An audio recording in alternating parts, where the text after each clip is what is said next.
Good morning, everyone, and thank you for joining us for the board's special faculty permit review committee meeting. This meeting is being streamed interactively using WebEx to allow for remote public comment. Public comments for those who wish to speak will be heard for each agenda item. To be ready for public comment, we ask you please ensure that your comments can be heard clearly by being connected to the audio of this meeting through the proper method. If you're having difficulty hearing the audio of this meeting, it could be because the device you're connecting with has bandwidth limitations. If you do have difficulty hearing the audio of this meeting using your device, please click the ellipsis button at the bottom of the WebEx application or the audio and video menu item at the top of the WebEx application and then select Switch Audio.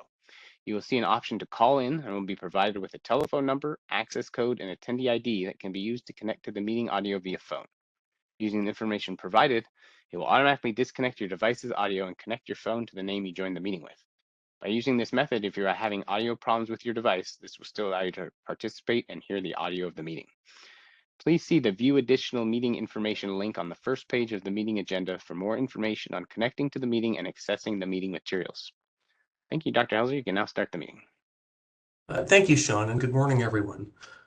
Welcome and thank you for attending today's meeting of the Special Faculty Permit Review Committee. My name is Jim Helzer. I'm the committee chair. Before we start, I'd like to ask that all of us please turn our mobile devices to silent. Since this meeting is being conducted by WebEx, I will ask all committee members and speakers to announce themselves by name before speaking for clarity of the official record. All committee members are able to unmute themselves to speak during the meeting, and please place yourself back on mute when not speaking to reduce background noise for all participants.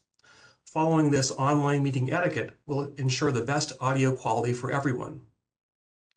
During each call for comments from committee members and speakers, we will ensure that all comments that can be accommodated are heard before proceeding with the agenda. Government Code Section 11126.5 allows a board to remove people who willfully interrupt a meeting and to clear the room or virtual space if order cannot be restored by removing or muting the disruptive people. During each agenda item, the host moderating this WebEx event will activate the Q&A and hand-raising features of WebEx and will ask anyone wishing to make a public comment to indicate so by replying yes in the Q&A window or by raising their hand. The host will then call on individuals who indicated they wish to make a public comment by the name provided by the individual, which may be a pseudonym. When called upon, the host will unmute the microphone of the individual and they will be able to make their public comment. Please keep your comments to 3 minutes or less. After the comment, the individual will be placed back on mute. Please see the agenda for WebEx instructions on how to connect from the link on the agenda and additional instructions. The board's IT staff will assist me with receiving public comments via WebEx during this meeting. Committee members, as a reminder, during today's meeting, any items requiring a vote will be done by roll call vote. This means that once a motion is made and seconded, Mr. Funston will call each name individually to request our vote. I now call the meeting to order. Members, please indicate if you're present when your name is called. Mr. Funston, please call the roll. Good morning. Dr. Alt? Alt, present. Dr. Cohen? Present. Dr. Verts? Present. Dr. Jiang? Dr. Guralnik?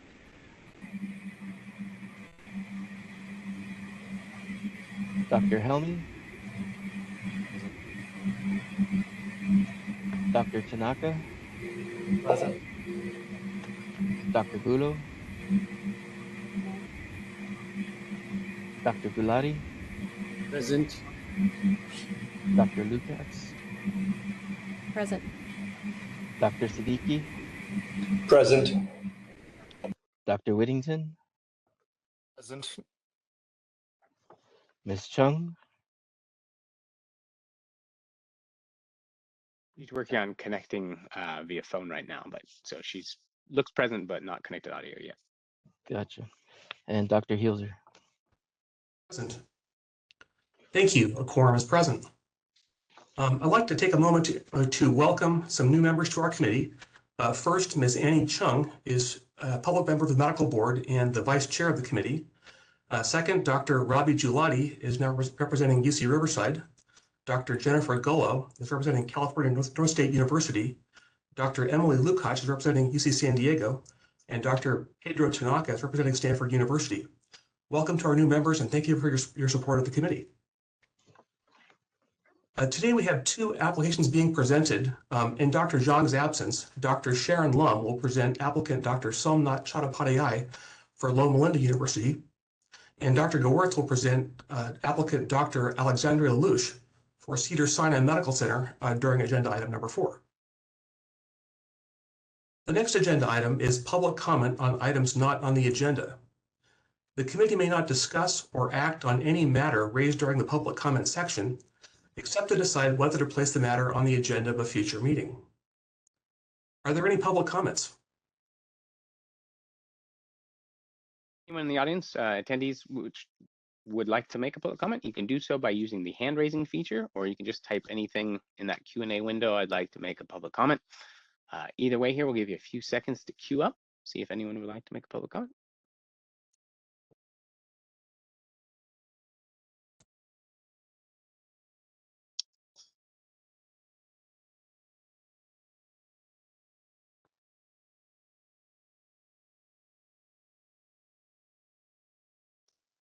Okay, Dr. Helser, I'm not seeing any requests. Thank you, Sean. We'll now move on to agenda item number 3, approval of the minutes from the December 6, 2023 Special Faculty Permit Review Committee meeting.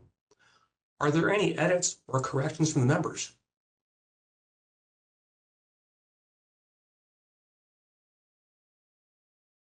Hearing none, may I have a motion to approve the minutes? So moved. And a second, please. Second. Thank you. Are there any public comments? Anyone wishing to make a public comment on this agenda item, and do so by using that hand raising feature. Just type anything in that Q&A window. We'll call on you to make a public comment. Give you a few seconds here.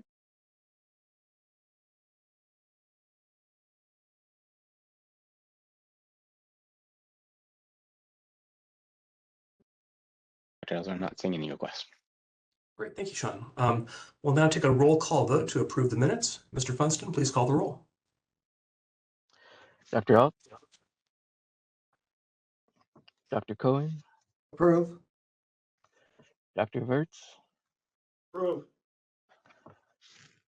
Dr. Helmy, Approve.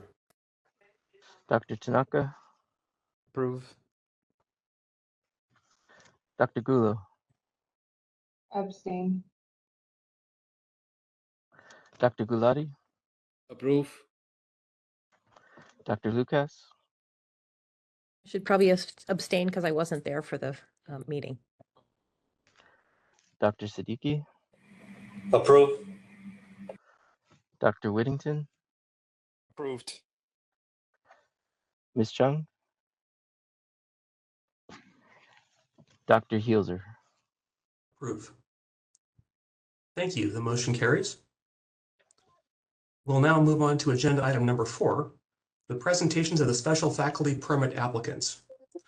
First, Dr. Lum will present information regarding Dr. Somnath Chattopadhyay's application for a special faculty permit with the Loma Linda University School of Medicine, pursuant to section 2168.1 of the California Business and Professions Code. Dr. Lum, please proceed.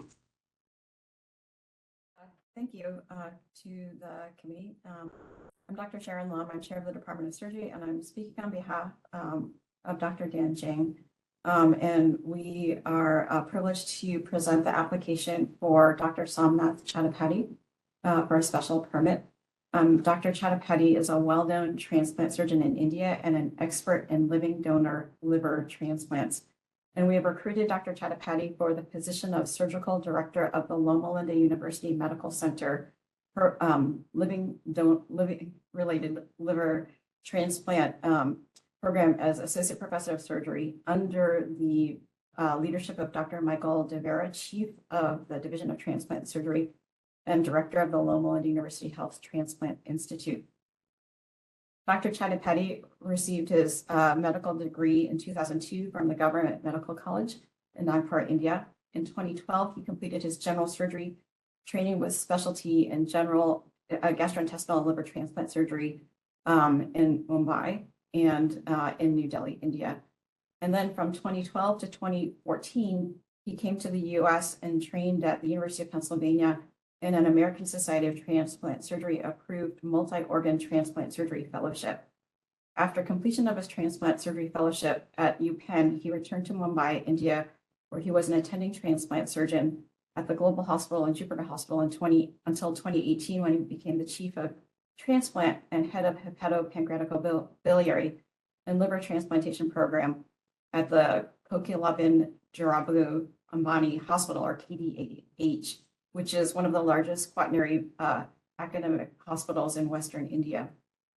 His expertise in living donor liver transplantation is such that he's performed about 400 of these cases, in addition to 400 complex hepatopancreaticobiliary surgery cases, and he started a robotic living donor hepatectomy program at KDH.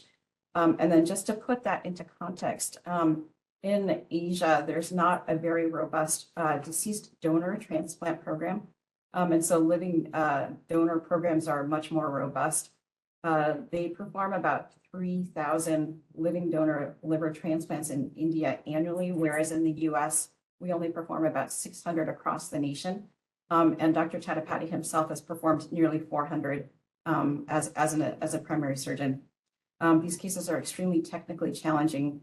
And the reason why we are requesting this permit is because the organ donation pool is not adequate to meet the need, particularly in our area. And this provides more access to a liver donor pool. And in addition, because of his expertise, his prolific experience, he would be able to train the next generations of surgeons in the US to perform this very complicated technique. He has proven himself in terms of educational and research efforts. He presents his work at national and international meetings and is well known in that circuit, has published in leading journals, and has a research track record. So we are recruiting him to the Loma Linda University Transplant Institute as surgical director of the Living Donor Liver Transplant Program, whose duties will be to perform adult liver and kidney transplantation, living donor hepatectomies, and hepatopancreaticobiliary surgery. As in this position, he will manage and care for liver, kidney, and pancreas transplant patients, as well as fulfill a teaching and research mission.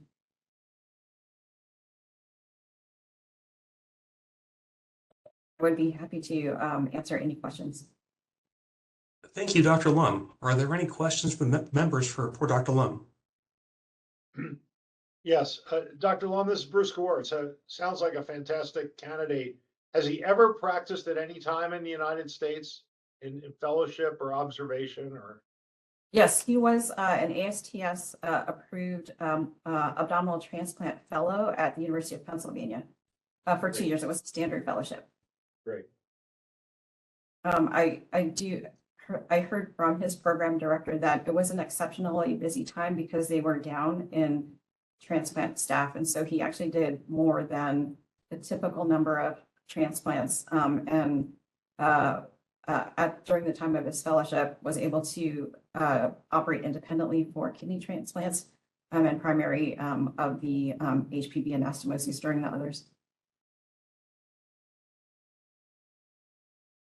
Are there any other questions from the members?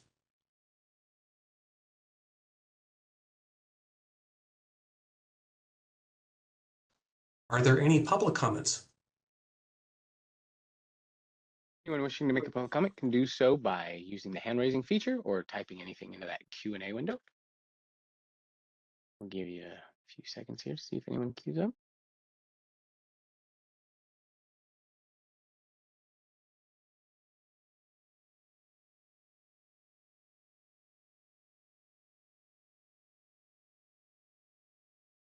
Actually, while we have a second here.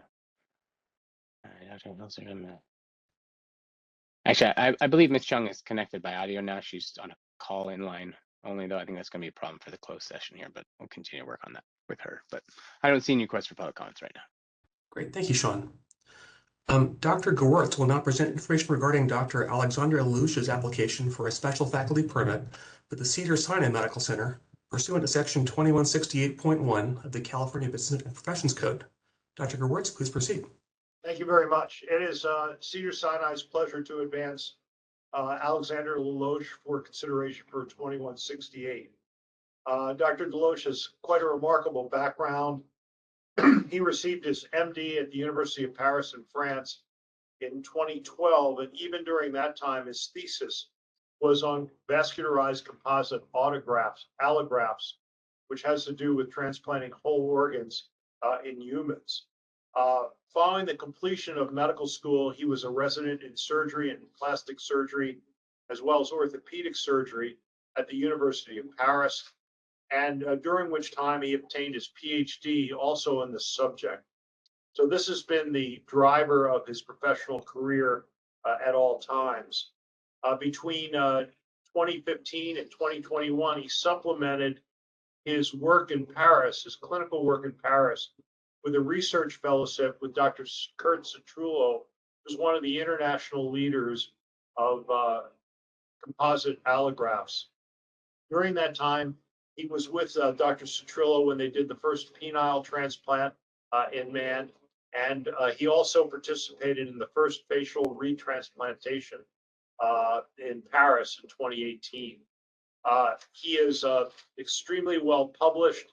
As at the time of the application, he had published 67 papers. During that time, 1 year, he published additional 18 papers, of which he was a co-author or author. He has been slavishly dedicated to the problem of vascularized allograft retransplantation, with a focus on all elements of it to include functionality after the transplant, immunosuppression, as well as novel ways to perfuse the whole organ prior to transplantation. Clearly at the cutting edge, excuse the pun, of this particular discipline, and with a long-standing collaboration with our chair of plastic surgery, Dr. Kurt Citrullo. Happy to elaborate or answer any additional questions. Thank you, Dr. Gewirtz. Are there any questions from the members for Dr. Gewirtz?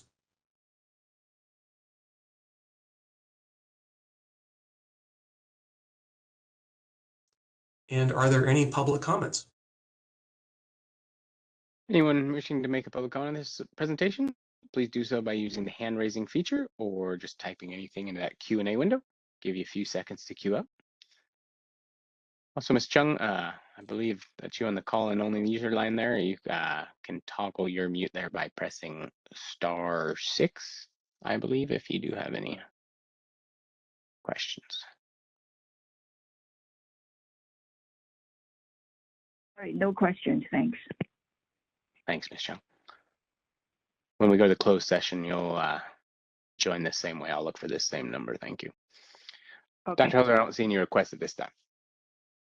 Okay, thank you, Sean. We will now transition into closed session for committee review and recommendation on these applications, and we will return to open session before we adjourn. As a member of the public, Dr. Lum will not participate in the deliberations or vote on either application. Additionally, Dr. Gewirtz will not be present during the deliberation or vote on Dr. Deloche's application. So we'll go ahead and close this meeting for the moment, and we'll see you all in the closed session. Thank you. Thank you, Dr. Helder. I'll keep this open for all the public attendees wishing to wait for the return.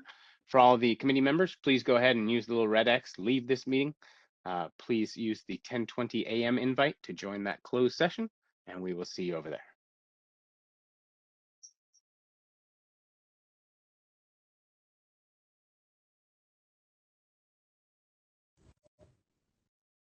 We are now back in open session, and I have two items to report. The first is that the committee has reviewed Dr. Chadapati's application and qualifications and recommends approval for a special faculty permit appointment. And second, the committee has reviewed Dr. Deloche's application and qualifications and recommends approval for a special faculty permit appointment. And these recommendations will be presented to the full board at the May 2025 quarterly board meeting. As there is no further business, this concludes our meeting. Thank you all for attending, and the meeting's adjourned.